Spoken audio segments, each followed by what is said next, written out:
keeping us alive now. So you forget about that one. And you keep them coming in. You're doing well, son. Find us on the web at mbradio.us. I want to make it clear that the views expressed by our hosts are not considered the official stance of MBR Views. Remember, this is all about having fun and enjoying the ride.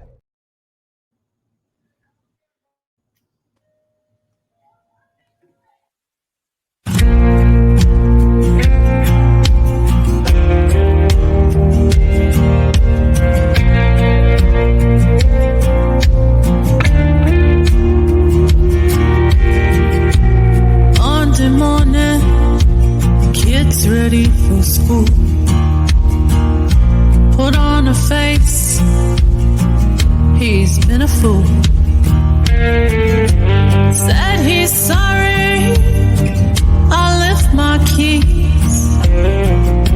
Put on a smile, so they don't see. Kids in the backseat, singing to the radio. Hey, how was your week? Hello. It was good. Well, no, it wasn't good. Actually, I don't even know why I just said that. it was terrible, actually. But here's the thing. I'm alive. Okay, so that's a plus. Yay for being alive.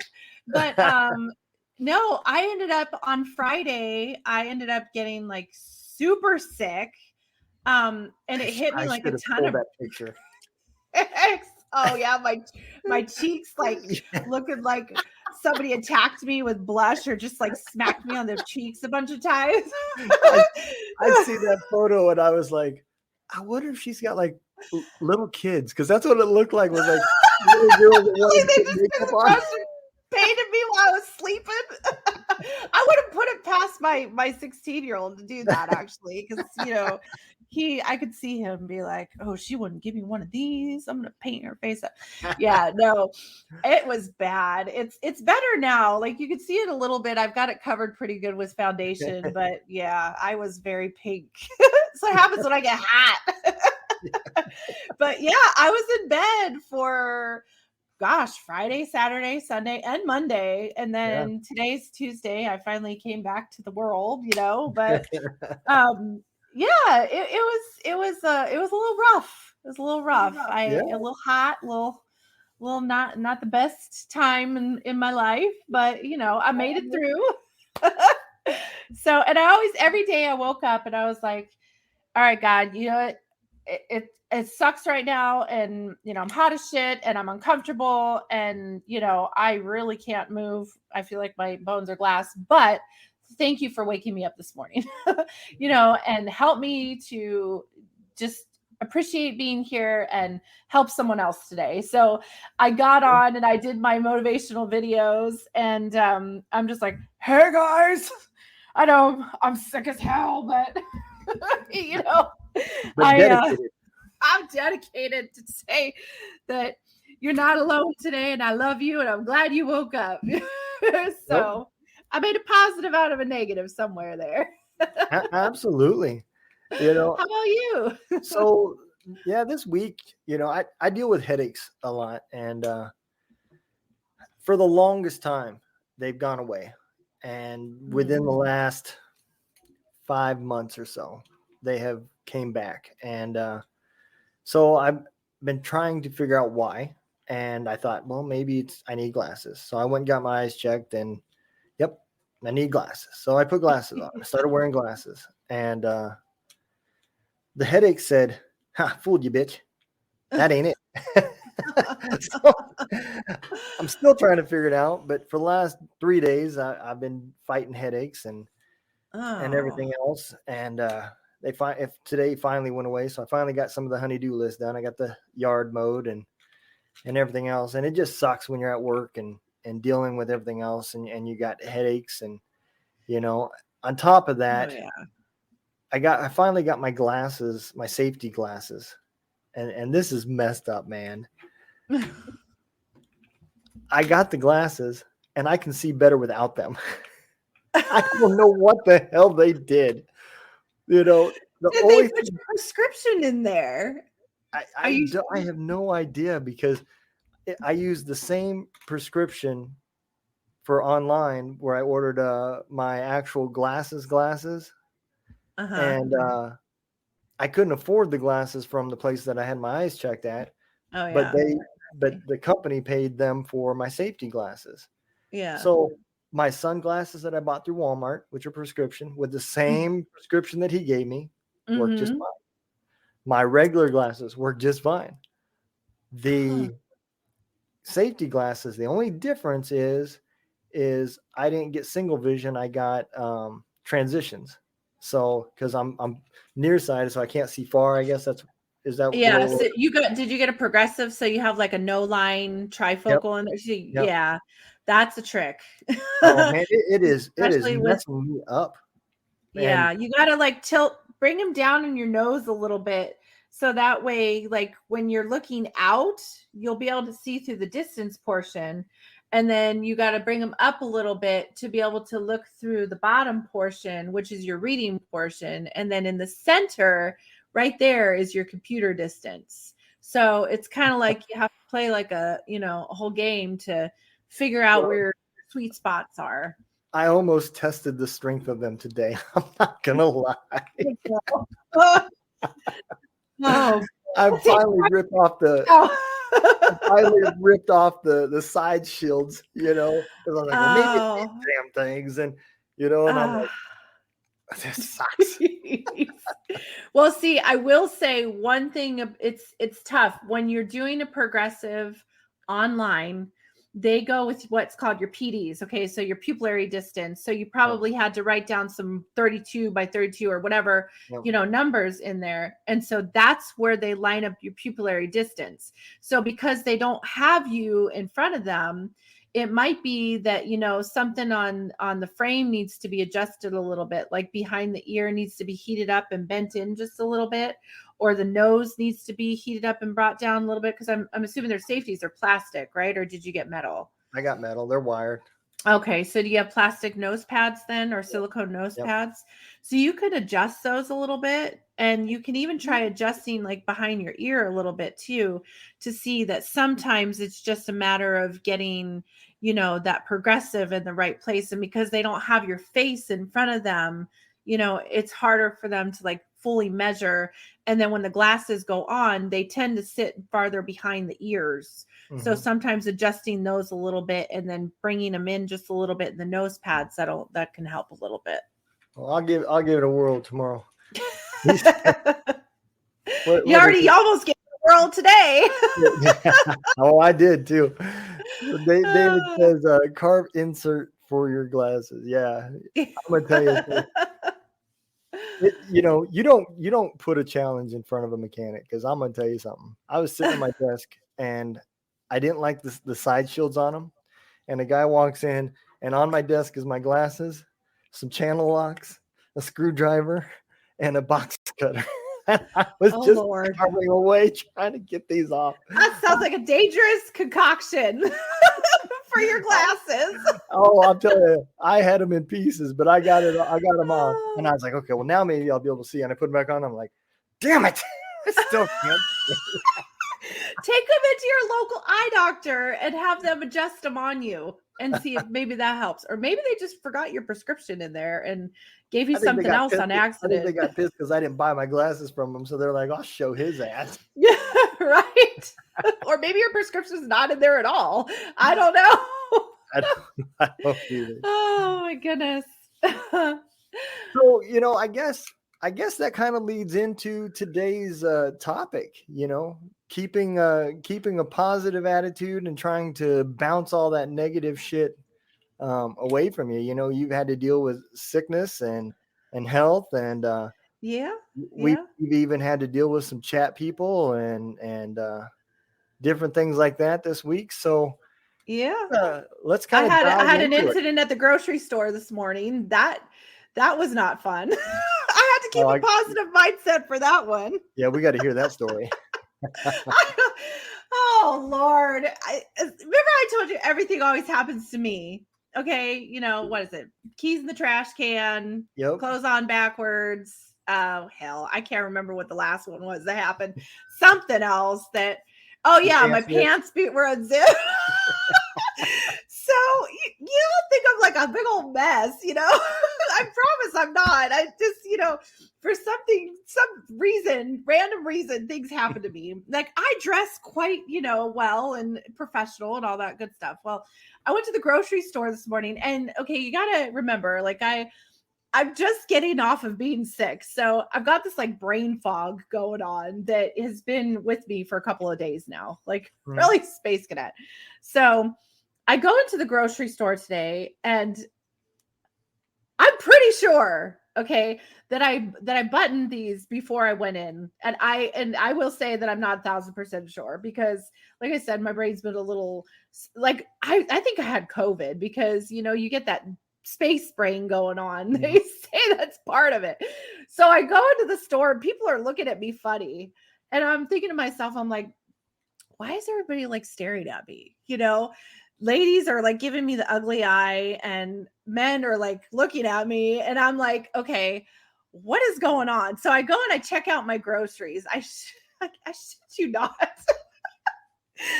I go to check out my groceries, and I have my groceries in each hand. Nobody says a thing to me, by the way. Okay. People are just looking at me. No one decided to be like, hey, so I have my groceries, and I walk out the door, and there's another person that walks in. They're looking back at me, and I'm like, what is going on? And I look down. My entire shirt was like unbuttoned, like completely unbuttoned.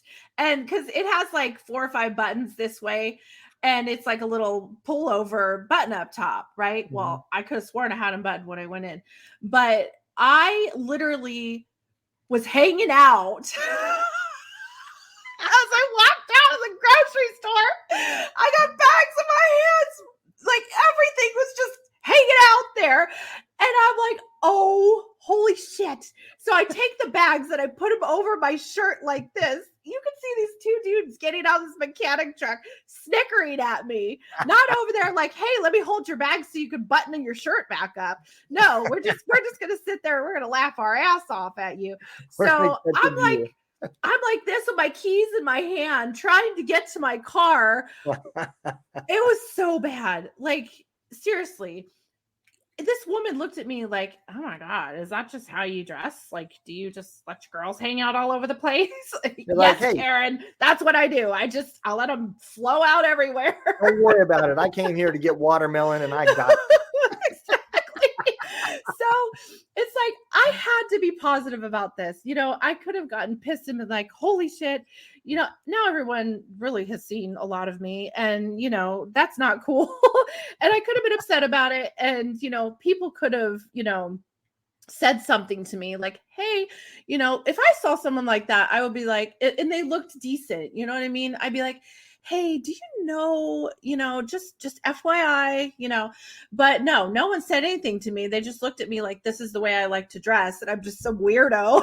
Like that's my grocery store that I always go to, but I looked at it as, instead of going, oh my gosh, how rude that nobody would say anything to me, I laughed it off. And I took it as, you have to look at the positive in the negative, even though Absolutely. It was a crappy situation, even though it was, another clothing blunder with me, like, which happens all the time for some reason, I looked at it as, okay, this is a funny situation that we're going to laugh about down the road. I'm going to laugh about it, and it's, maybe those people didn't say anything because they didn't want to offend me, or, they're afraid to approach me, or they didn't know what type of person I was, if I'm a kind person or if I'm a nasty person, or, if maybe I'm mentally unstable, so it was like, I took it and turned that negative into a positive. So there's my funny story for the day. It is funny. I mean, I'm not going to lie. It is funny how the moment clothes come off, things just get awkward, right? So where I work, the last thing you have to do is shower, right? It's a federal requirement that, because I work in a lead facility, you have to shower when you leave, right? And it's funny as hell because you can tell the younger kids how they're shy, I guess. Mm-hmm. So, they wear their underwear all the way to the shower and then they take their underwear off as they get in and they put their underwear back on. I'm like, God, you ain't even dried off yet. Right. And, I mean, it's all open bay, so you can see everything. And like, you'll walk all the way from work, all the way up to the change house, get changed, walk into a shower with a guy, and that's when he'll want to talk to you. The moment you're scrubbing down, he'll be like, what'd you think of that meeting we had today? And you're like, this is awkward there, Captain Obvious. And I had another guy, he loved to Captain Morgan people. So he would come out of the shower and stand in the hallway and put his one leg up on a stool, drying off, Lord. and just stand there and talk to people, man. So I don't think anything like that would ever even make me feel awkward anymore compared to that type of stuff, So when you just said his one leg up on a stool, I totally misunderstood.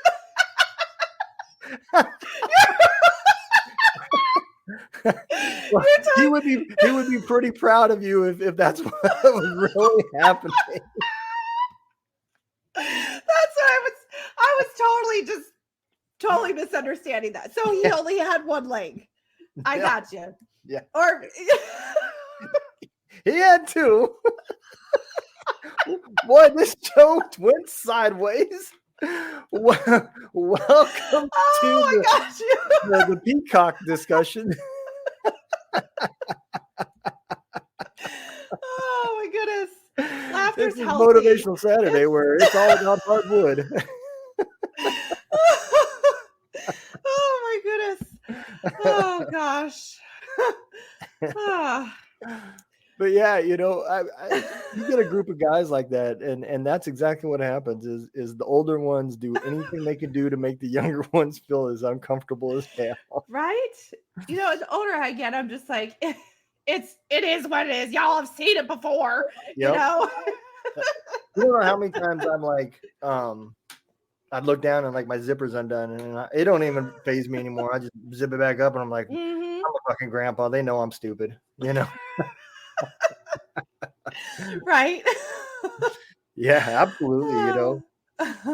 But yeah, and I think that kind of attitude, one, it takes a while for that to come. You very rarely you're going to see a 25-year-old that has got that thought process. They still care what other people think and all that. But it is important at some point that you can get to that point where it is my favorite saying, it is what it is. And you just disregard what other people think, I mean, I'm not going to lie. I don't even respond to negative comments. And I used to dwell on it, man. So, before I got some help and my temper was worse than it is now. It started out with two phases, man. Somebody would say something online to me that pissed me off. Mm-hmm. And I'd be like, I'm not going to respond. I'm not going to respond. I'm not going to respond. And then, as I stewed on it, the madder I got, and I'd be like, if you don't respond, you're a bitch. And then the whole thing transitioned to now it's about pride and everything else. And all it did was give somebody else enjoyment and sent me to bed mad. I mean, that's all that came of it. Yeah. And it took years to get to that point to where it doesn't even faze me no more.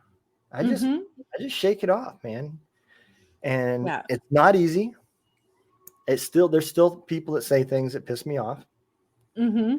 But I don't give them the satisfaction to know, maybe it's a little bit different if it happens in person, that would probably feel different to me. Majority of what I'm talking about here is online and people that you don't know, keyboard warriors, as we call them, But, even in person, man, I just try to avoid all that shit.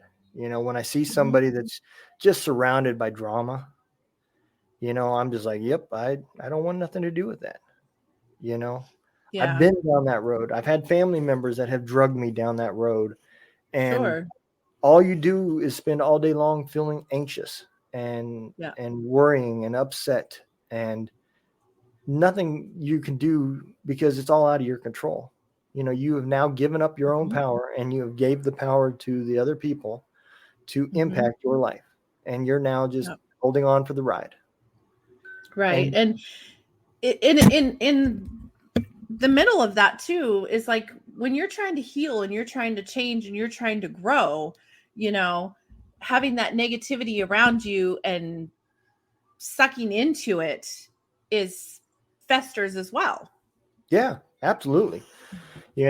Look at, I'll give you a prime example, right? I don't talk about politics, and I've never shared this, but I've been thinking about this a lot lately. So you remember back when um, the last election, right? Mm-hmm. Um, how upset everybody got. I was Mm-hmm. that guy too. All right. Mm-hmm. Um, everything, man, I had to watch the news. I had, all day long. I had to watch the Yeah. news. I had to read about it. I had to know about it. And I finally was talking to one of my soldiers. Now, I was out of the military, and he is a very strong liberal guy, right? And me and him definitely have different views. And Mm-hmm. all of that negativity that I had been taking in one day came out of me. It had now taken me over, and now I have pushed it off on him. And we haven't spoke for years now. And I Mm-hmm. feel horrible because it was all over fucking politics that I can't control. And it doesn't matter who wins. They're still going to do whatever they want to do. And they probably all have some sort of secrets and dirt behind them. And here I am fighting with another guy that they don't even know about us, Right. short of getting us to put a name on a piece of paper is all they care about us. And we're Mhm. fighting over people that we're never going to meet, never going to shake their hands, never going to have dinner with, not going to share a glass of wine with, nothing, you know? Yeah. And, the last thing he said to me was, he said, I used to really look up to you. And that I just Mm. exited off and blocked him. And I mean, I acted like a total ass, and I've been thinking about him for, I don't know, last few weeks or so. It just, he keeps coming back in my mind, and I need to make that right. And I haven't Mhm. yet, but I need to. But that was exactly what happens when you allow all this negativity in you. Yeah. And for all of our listeners out there that are still political fanatics and they want to take sides and all that stuff, that's fine. You can still be supportive of your elected leaders and all that stuff without allowing it to turn you into somebody that you're not, Yes. you know? Very true. And Very and true. it starts by, the very first step is you start thinking for yourself. Absolutely. The very second Absolutely. spot is you have compassion for others that disagree. Yes. Yeah. You accomplish those two things and your life will be a lot more positive. Yeah. You Absolutely. And that's really very, very true, because when you got to think about too, when you're getting into it with somebody, whether it's in person, whether it's online, whether it's, a family member, whether it's a friend, whether it's an employer, right?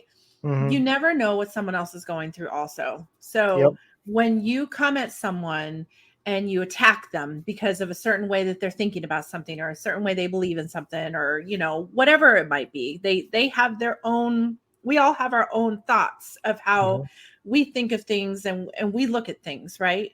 And you made up a great point that you know two people can fight tooth and nail over a situation of somebody else that doesn't give two shits about you, and you're never going to meet. You're never going to get to know this person. You're never going to, you know, find out their intimate details. You're never going to have any of that, you know? Right. So you're tearing each other apart, which is what a lot of people want anyway.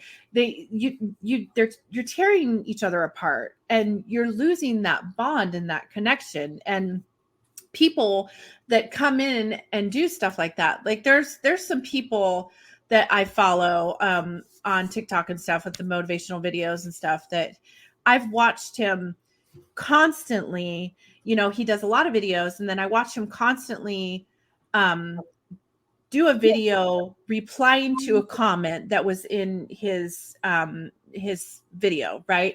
Right. So, and he'll be so angry, and you can see how pissed he is. How dare you say this about this? How dare you do this? How dare you do this? And the thing is like the person on the other end, they're being hurtful on purpose.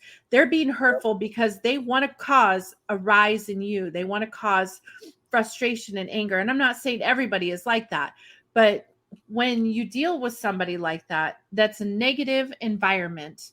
And like you said, you go through things, and people will say things, and you go, oh, I'm going to get him. I'm going to do this. I'm going to do that. And then you develop that anger in your own heart, and you develop that resentment and that revenge in you. So then all of a sudden you're seeing red. You're not able to even think logically anymore and be like, okay, you know what? Maybe he's just having a bad day, or maybe this person really doesn't have anybody and this is how they reach out, or maybe this person has really gone through a hell of a life, you know, and they don't know how to be a normal human being or ask for help. So this is what they do. They lash out. This is how they do it. People don't think common sense like that these days, you know, and for you to be able to come back and be like, you know, I realize now that so many months ago or so many years ago, when I handled a situation like this, you know, I was angry and I took it in my own hands, and I got upset by, you know, the things that transpired between the two of us. And we ended friendships and we ended connections because of our disagreements, because I was angry about something else. You know, you had other stuff going on inside of you. It wasn't just because of the presidential, you know, debate. No. It was because you had a lot of stuff inside you, and it comes out in people. And that's what people do to one another. They attack one another. They get angry. They sit there and they pull each other and rip each other apart. You know, so you made a very valid point. And yeah, that was all before getting some help. But so you take Soldier, we'll say Joe Snuffy. You know, Joe Snuffy spends 4 tours deployed, goes through some shit, and comes back and comes out. And now he only knows, if I'm going to deal with a situation, I have to deal with it with anger. That's the only emotion I can use, because that's what I was trained. In order for me to survive, I have to be pissed. And you add that. So now you take a guy that thinks that way. He's still thinking that way. It'll never go 100% away. And he goes out there, and then he starts taking in the social media stuff, right? Mm-hmm. So it could be as simple as he heard something. Prime example. They're looking to make government cuts, and they want to cut 25% from the VA. Instantly, veterans start Googling, right? They're not on Facebook, nothing, but cookies get saved. And now guess what? Every article that came up that was showing the one side of it, not the whole story, but the side to pull emotion out of you, starts showing up in your news feed. Yeah. Right. So now you've got that emotion that's already in you. This is the only way I can deal with it. I'm now mad because the government's going to take 20% cuts out of VA. I've confirmed this because I'm now seeing it in my news feed. So it must be true. And now somebody comes and talks to you from the other side that you think supposedly wants to take 20% away from your VA. And it's that simple of how you just opened your door. You allowed negativity to fuel what you already had inside you. Yeah. And it happens. I seen it. I've done it. You know, and there's no, man, what's the old saying? You know, when you're young, full of piss and vinegar, holding your emotions is just impossible. Yeah. You know, and my son he's a spitting image of me, you know, so I don't blame my temper 100% on the military. I had a temper before the military. I like to fight before the military. I went into the Army wanting to box on the Army boxing team because I like to fight. So, you know, I already had one aspect of how to deal with things. And then the Army just kind of added more to that. And then life fueled it. And that's where it just slowly kept building, you know. Yeah. And these social media channels do the same thing. They are designed to find out what it is you react to. Rip each other apart. Well, it's not even just that. It's what are you reacting to? A lot of people don't realize this. When you're scrolling through TikTok, right? It monitors when Your you stop algorithm. and how long you're looking at something. Yeah. And then it will try to show you more of that, right? Yep. So I would venture to guess, I've never seen your TikTok feed or anything, but I would venture to guess that with your TikTok feed, you get a lot of motivational type people that come up into your feed. I ain't talking about your friends that you've already followed. I'm talking about your For You page, right? For me, I get a lot of artists. I don't use TikTok. I use pretty much dominantly Facebook, but I get a lot of musicians, not all veterans, just musicians in general that come up in my feed. I get a lot of 501c type stuff that comes up in my feed. I still, every once in a great while, I'll get something that, you know, was from my previous method of using social media. And it's taken a long time to get all that negativity gone. Yeah. You know, it just is not going to happen overnight. When you were so passionate about something, whether it was politics or pornography or whatever, you know, it doesn't have to all just be. Now watch, because what's going to show up in my Facebook feed next time I look. naked Trumps. You're going to get a whole bunch of naked Trumps in your feed. Pornographic politics. Lord help us all. Jesus needs to take the wheel on that one. I would not want that. Joe Biden naked talking about, you got any applesauce?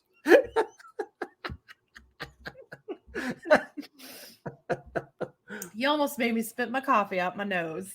That would burn.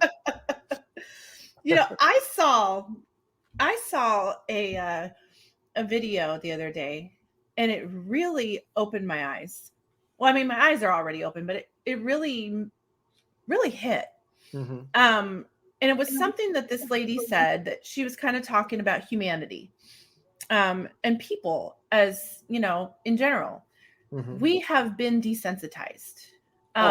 You know, whether you're a veteran, whether you're just, you know, a civilian, whatever it might be, we as people have been desensitized. We've been desensitized to emotion. You know, we have been taught to honestly disagree with one another, not do it in a loving way, rip each other apart, destroy each other for different beliefs and different thoughts and different ideas. We have had love and compassion taken out of many, many, many things. Sorry, I keep hitting my thing. Many, many things, you know? And so this lady was talking about how in life, you know, as a veteran, okay, you've gone to war, and there you are trained to be desensitized for certain events, right? And you are trained to do certain things. You're trained to do things in a certain way, in a certain time frame, and a certain routine. Okay. And then you come back.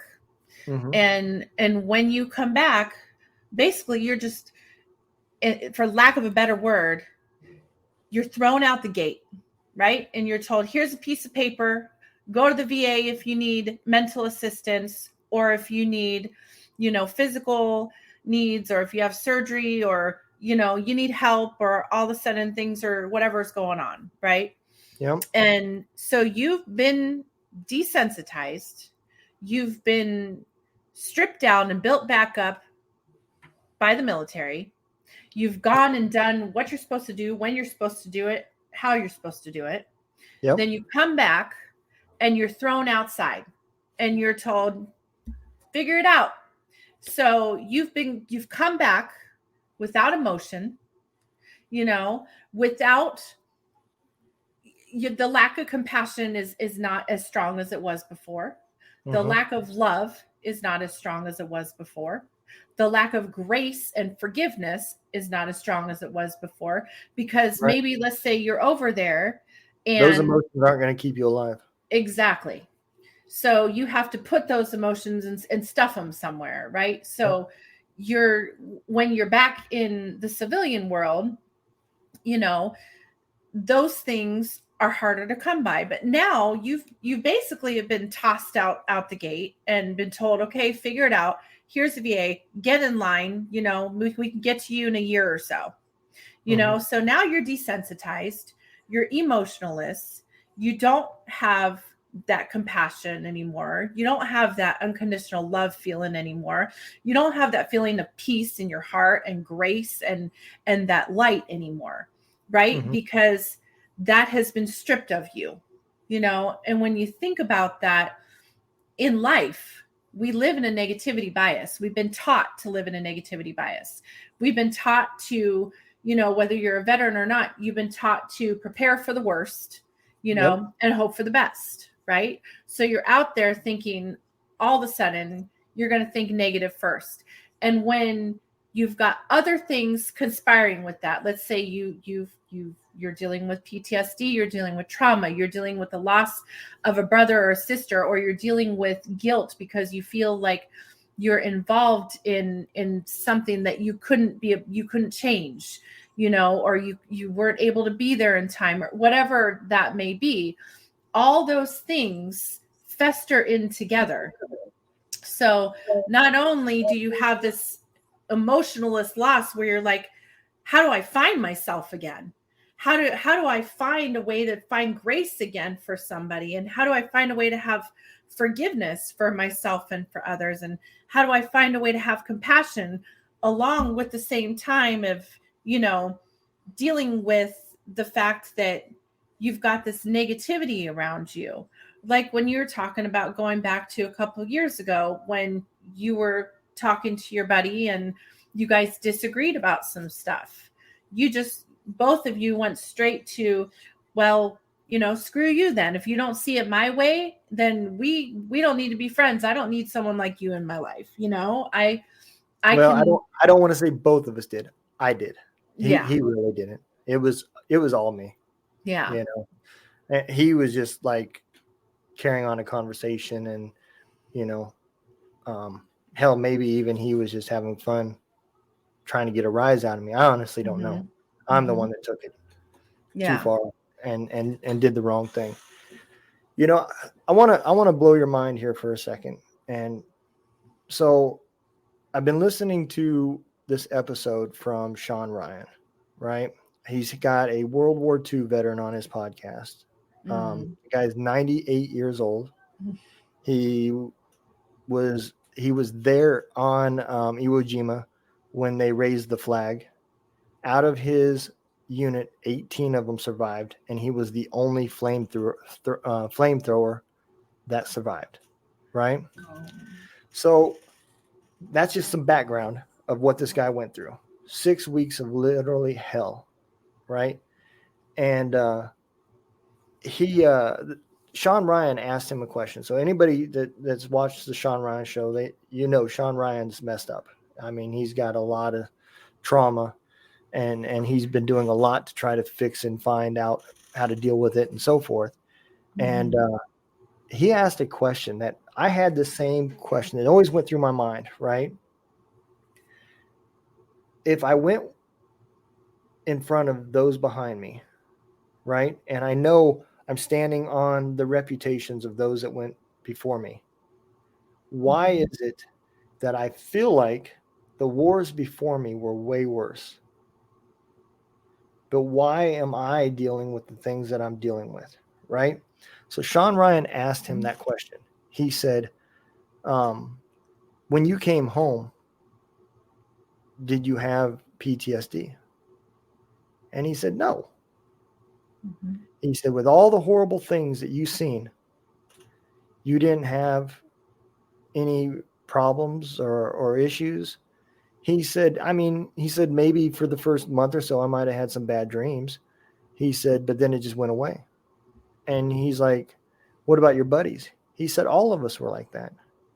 And he said, what is the difference then for all the wars that went after you? Because we know how the Vietnam era, the Korean War era guys came back. And that's really where PTSD was really bad, right? And he said, what was the difference? He said, you weren't fighting for a cause. He said, every war after the world wars was government putting their nose in places that people do not belong. He said, the Arabs are going to fight. They fought since the biblical times, all the way back when they went after Jesus's people. He said, you're not going to change that. He said, so you guys went and fought a war and then discovered you were lied to. He said, that's why everybody after us is messed up. He said, our wars, if you couldn't be there pulling the trigger, then you were doing something in America to aid the war effort, whether it be recycling or stitching or whatever, you played a role and you had that support. And don't get me wrong, I feel like the veterans of today have way more support than the Vietnam era guys, but he is truly right when you come back, because it happened with me too. I came back, and the closer I got to getting out, the more I seen the bullshit that was fed down my throat, right? And again, keep in mind what we just talked about. The only emotion I knew how to deal with was anger. So I just got done spending 68 months deployed, not all at once, but throughout a 20-year career, fighting for a government that has lied to me. And people wonder why we don't trust people anymore. It wasn't about helping others. It was the biggest lie and cover up. And it's happened ever since, and I, again, I don't know that gentleman, but I'm going to tell you 98 years comes with wisdom. He's a minister.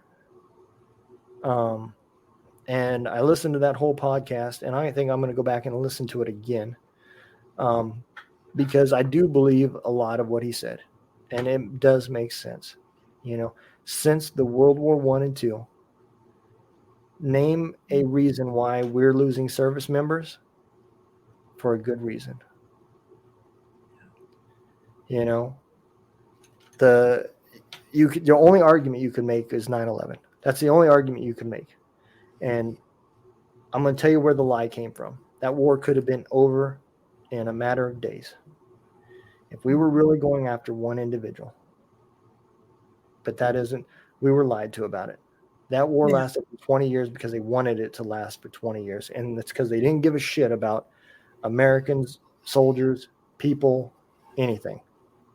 Yeah. Right? And the last thing that guy did on the Sean Ryan show was he sang "God Bless America." Oh, 98 years old, and that's where you started reevaluating. Every emotion doesn't have to be anger. right. I can be pissed at the government for lying to us and the way things are going. I can even be mad about politics if I want to be. But every situation doesn't have to be dealt with that same emotion. Right. That's where you have to be able, that's where we've changed. Yeah.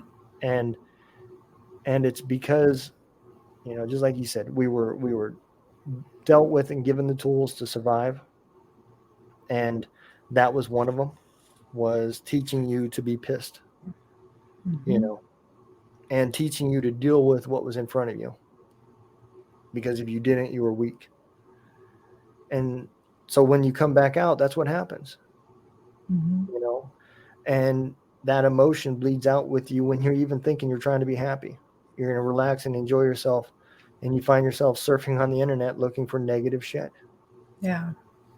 You know? And it's such a true statement. And it goes back to us being desensitized, you know, just even just as people, you know, especially our veterans, you know, especially you guys have been desensitized, I would say more than any of us, you know, when it comes to all that. And then, you know, how do you get that back?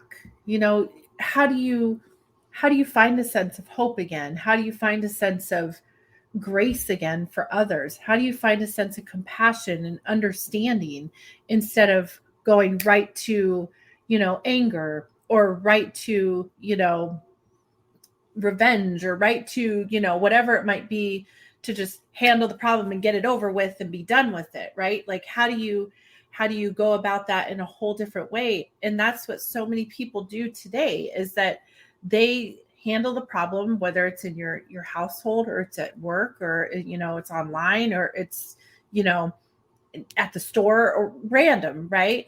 Right. People handle things by just coming in, being negative, assuming something is a certain way, you know, and handling it right then and there negatively. But how about taking a step back and, you know, especially in the home life, you know, when a veteran comes home from deployment, in the home life, when, let's say your veteran comes home and he's gone through quite a bit of hell while he or she's been overseas. And, you know, next thing you know, you've got someone over here that's like, you know, what's wrong with you? Why can't you ever fix anything? What's your problem? How come this is going on and that's going on? And, you know, you suck at everything you do. And why do you have to do things this way? Right. You have that negative mindset. So as you're trying, you've already been desensitized. And as you're trying to find yourself again, okay, and find that love in you, and that human emotion that you're supposed to have, right? That compassion, that grace, that love. And you got someone else over here that's constantly being that negativity bias and pushing you down and pushing you down and pushing you down.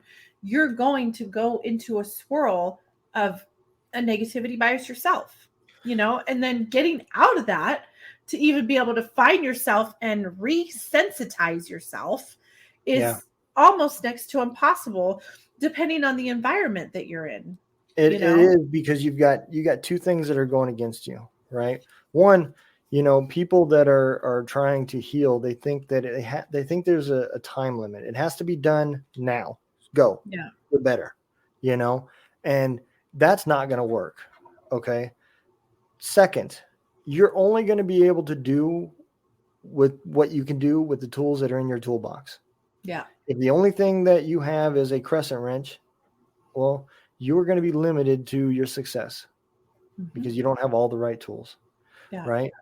So think about this. The two tools that the government gave most veterans is deal with it with anger and don't trust anybody.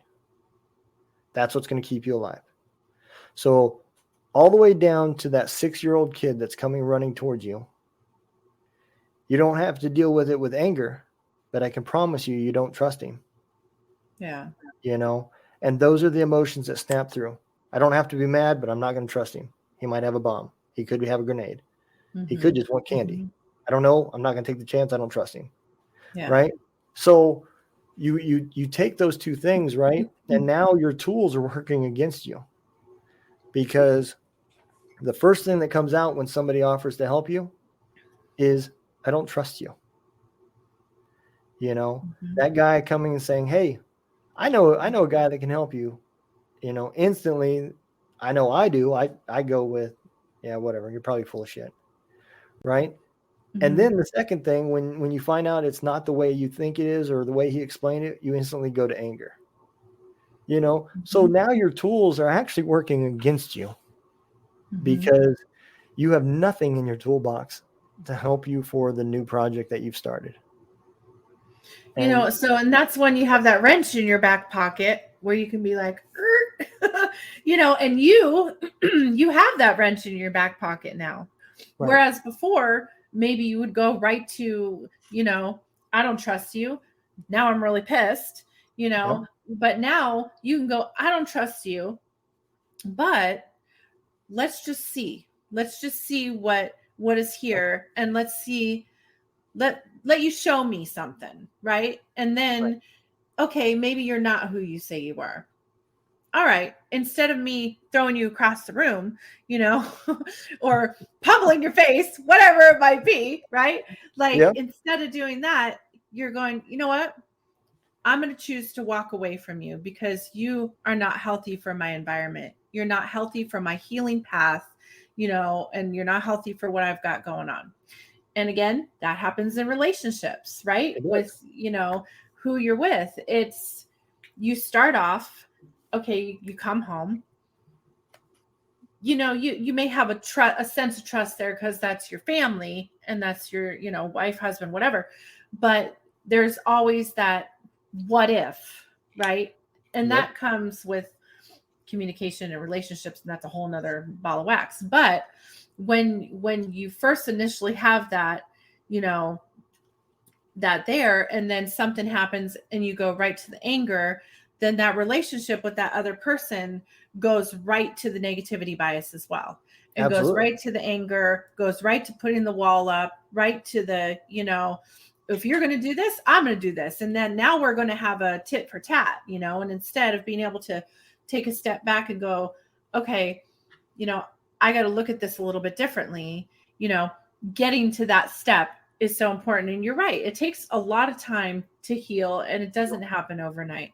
And Nope. it's absolutely true that your tools you build along the way. You may start with one, and you may meet somebody that you never thought you'd meet, whether it's a coworker, a friend, a business partner, a relationship, whatever, that they may have 3 or 4 other tools that you didn't even know you needed, and now you got 4 tools in your toolbox to use at different times. And throughout, different things you go through, experiences in life and moments, you develop more and more tools along the way to start to help you, and people come into your life for a reason, a season, or a blessing. Like, that is just so true.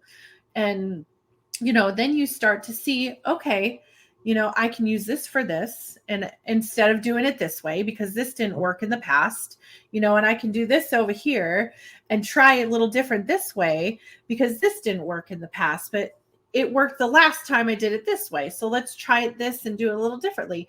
And then slowly but surely, you're building up that toolbox of, knowledge, and that toolbox of, things that you can hold on to when you need them. And that's such an important thing to do. You know, I know we're getting close to the end, but you know where I think that turning point comes from? And I never really thought about that until we had this conversation. That turning point of when you start realizing, hey, I can do it this way, I need to do it that way, is and when you start putting those methods to work, right, versus just anger and not trusting, that point comes to you when you finally get to that spot where you seek happiness over the current path you're on. Once you put that Yes. more important than the troll in the comments, the person at the register that's having a bad day, the guy that cut you off when you're driving, Mm-hmm. when you put I'm seeking to be happier in my life more important than dealing with the negative people that you're going to encounter more of in your life Yes. than the positive, that's Yeah. when you start looking for the tools that you need, and you put the tools that you had in your box back in the drawer and you get the right tools. That's when it happens. Absolutely. I agree 1,000%. And that's a choice, It is. to seek happiness is a choice. You go through a point in your life where you're angry and you're miserable, and life is just, every day you're just going, you're getting up, you're going to work, you're doing whatever you're doing, you're taking care of your family, you're just living, you're dead while you're still alive, right? Like Yep. there's really no purpose for you that you know of. You feel like you're not really worth much. You don't feel appreciated. You don't feel heard. You don't feel listened to. That's when you get to that moment where you make a choice if you're going to choose happiness, if you're going to choose peace, if you're going to choose change, because in the end, it truly is inside you.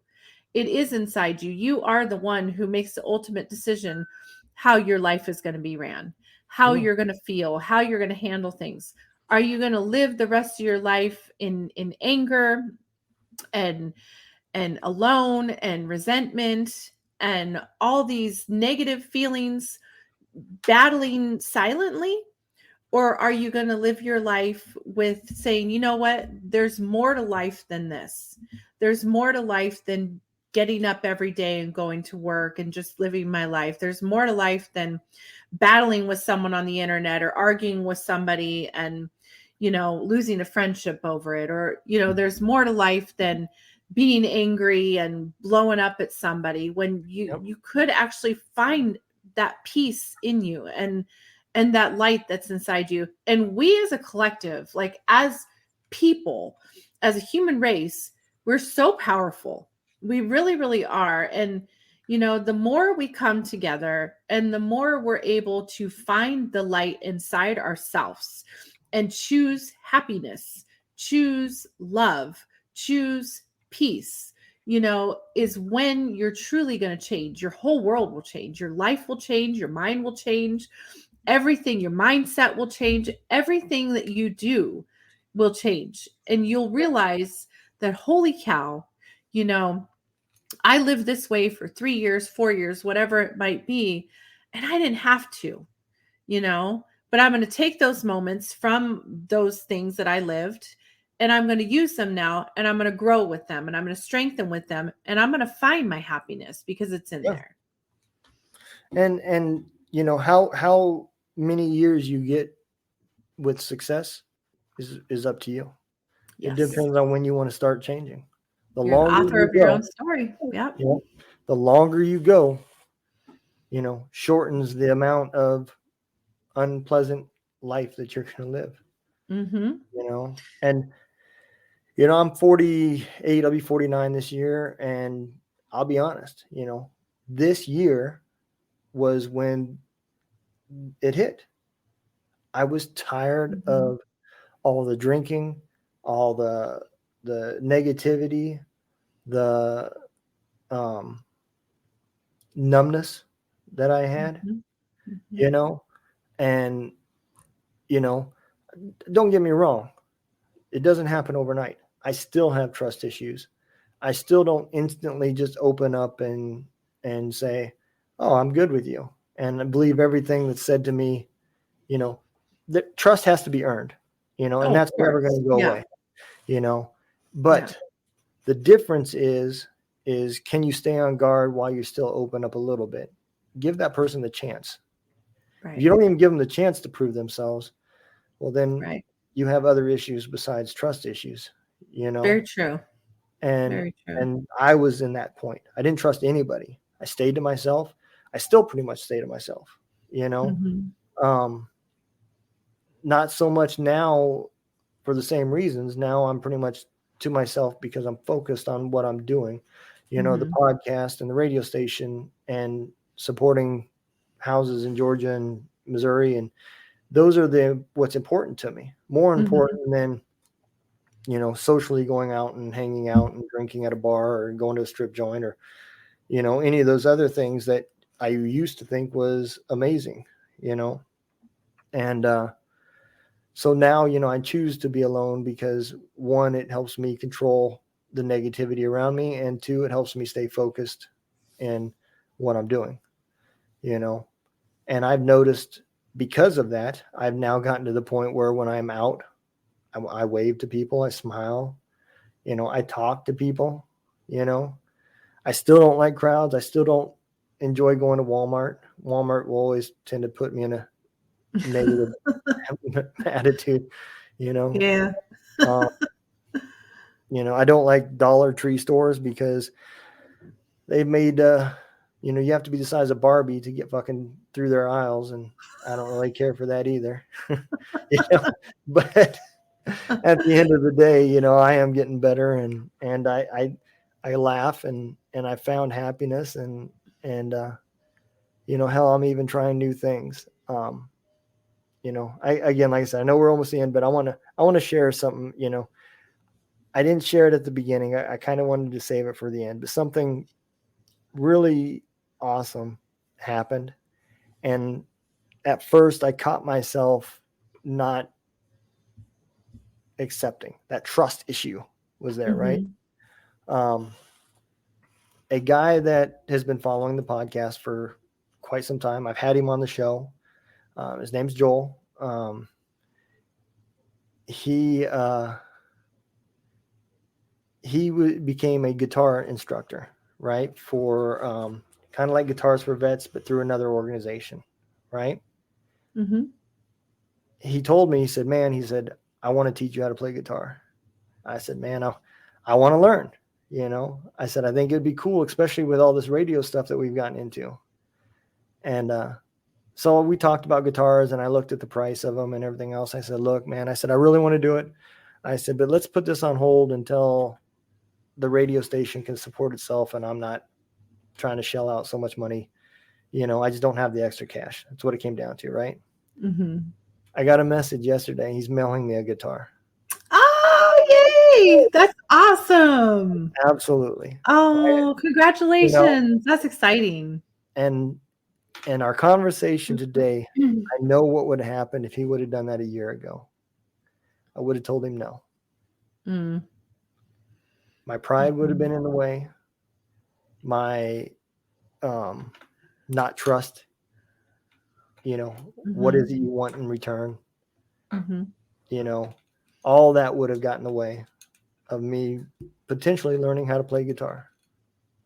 That's so exciting. I'm 48 years old, you know. That you're healing every day. And, you know, to be able to look at that and then look back at a year ago and go, wow, look at my progress, you know. And that's for each and every person out there. Yeah. Is that look at yourself where you're at right at this very moment, and look at yourself a year ago. I guarantee you there's progress made, even if it's just a little bit. A little bit is more than none. So never, ever, you know, push yourself down or dull yourself down because you're here, you're watching the show. That's progress in itself. You're learning tools to put in your toolbox. Ooh, I like that. You're learning tools to put in your toolbox to start helping you continue to heal down the road. So today, even if you've done nothing in the last year, you did something today, and you've done more today than you did a year ago. So never give up on that. And I wanted to say one other quick thing. If you're in a place where, like you said, you got to get to a place where you feel safe to let someone in and trust someone and open up to telling someone that, you know, letting them in, right? Mm-hmm. Letting them know that maybe you're not okay, or letting them know kind of what's really going into the deep, dark parts of your soul, right? You know, if you have opened up to someone and you have let your guard down and you have let someone in, first of all, I'm proud of you. No matter who you are, I'm proud of you. Second of all, if for whatever reason that particular situation or person did not work out and you, let's say, don't talk to that person anymore, or, you know, for whatever reason, things went sour with that person, I want you to know that not everybody is that way. So even though you may have had a painful situation with one person that you let in, one person that you opened up to, I promise you, somebody is always your somebody out there. And even though you had a negative experience with that person, it does not mean that every single person is going to be that way. And it's okay to open up and let somebody in when you feel safe to do so. Don't judge it on the past person, because everybody is different. Everybody lives different. Everyone thinks different. Every relationship is different and is not the person that you had before. So don't give up and close up and say, I'm never opening up again to anyone. I'm never letting anyone into my heart again. I'm never, because I've been hurt. Because you're never going to be good enough for the wrong person, no matter what it is, no matter if it's your story, no matter if it's you opening up, no matter if it's you pouring your heart out, no matter if it's you trying to be the best person you can for that person. You'll never be good enough for the wrong person. But there's somebody out there that wants to hear your story and wants to love you, wants to support you, whether it's a friend or family member or lover or employer, whatever it might be. Don't give up on that and close up. Yep. And that same thing goes for when you're seeking help.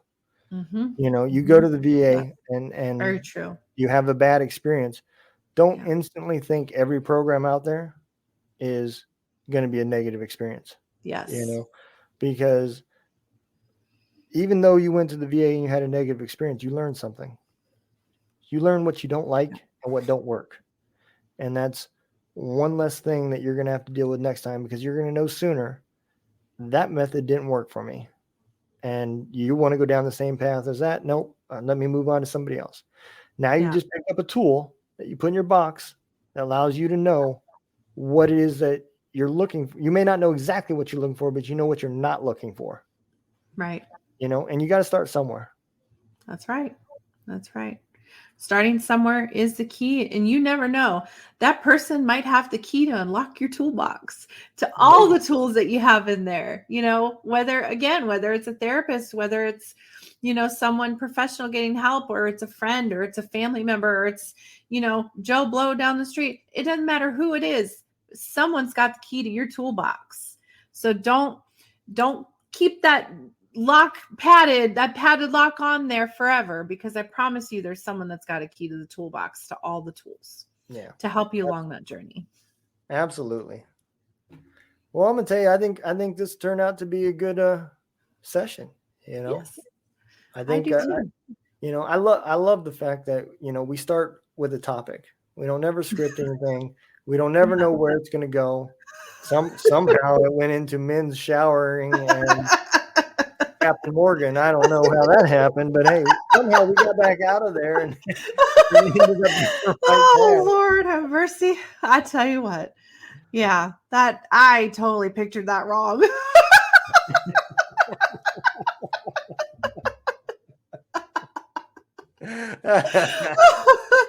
I'm probably gonna have a dream about that tonight. I just have a feeling something it's just gonna or nightmare. It's gonna be a nightmare, trust me. We're all old and overweight, so there was no models in that shower, trust me.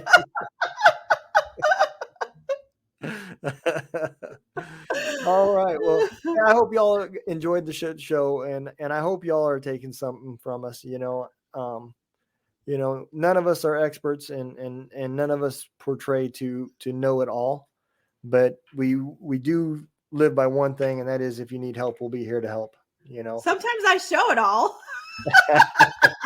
Absolutely. Like at the grocery store. Absolutely.